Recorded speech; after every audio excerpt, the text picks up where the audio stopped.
तुम 15 अगस्त की सुबह उठते हो, तिरंगा लहराते हो, राष्ट्रगीत बजता है, पर जिंदगी वैसी ही चलती है जैसे हर रोज।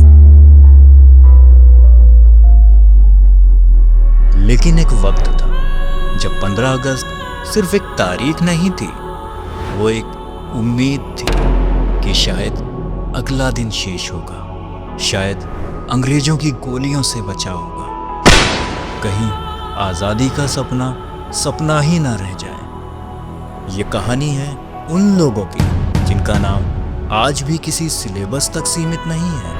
ये कहानी है उन लोगों की जिनकी कुर्बानियों ने इस देश को आजाद कराया। सन 1600 में British East India company Bharat आई, सिर्फ व्यापार के लिए, लेकिन फिर धीरे धीरे उन्होंने तलवारें नहीं, धोखे इस्तेमाल किए, राजा महाराजाओं के बीच दरार डाली और बंगाल से लेकर दिल्ली तक राज करना शुरू किया।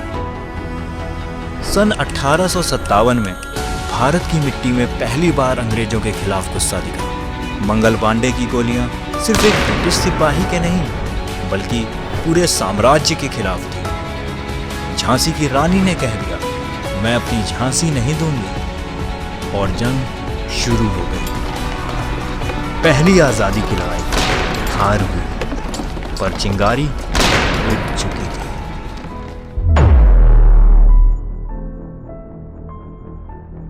सन 1900 के दशक में नए हीरोज आए, भगत सिंह, आजाद, राम प्रसाद बिस्मिल।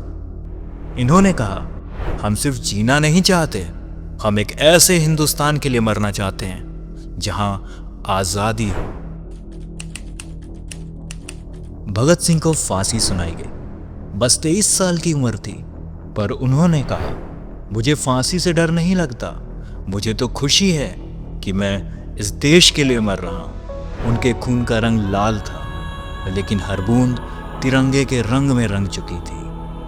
आजादी सिर्फ गोलियों से नहीं मिलती। गांधी आए, बिना तलवार, बिना बंदूक, सिर्फ सत्य और अहिंसा के साथ। दांडी मार्च हुआ, क्विट इंडिया मूवमेंट हुआ, और हर कोने में आवाज उठी, अंग्रेजों भारत छोड़ो! अंग्रेजों भारत छोड़ो! एक आदमी ने अकेले चलना शुरू किया था और पूरा देश उनके पीछे चल पड़ा। 15 अगस्त आने से पहले भारत 2 हिस्सों में बट गया था। पार्टीशन, हिंदू मुस्लिम दंगे, लाखों लोग मरे, लाखों घर टूटे। ट्रेन आई थी लाहौर से, लेकिन अंदर सिर्फ लाशें थी। माँ बाप अपने बच्चों को खो रहे थे, भाई अपनी बहनों से जुदा हो रहे थे। आजादी मिली, लेकिन कीमत खून से चुकाई गई। इतना खून बहा कि गंगा भी लाल हो गई थी।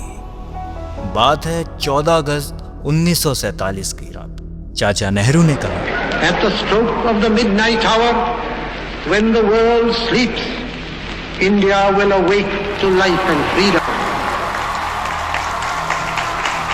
लोग सड़कों पर निकल आए, नाच रहे थे, गा रहे थे, लेकिन कहीं ना कहीं आंखों में आंसू भी थे। आजादी थी, पर साथ अपने सब नहीं थे।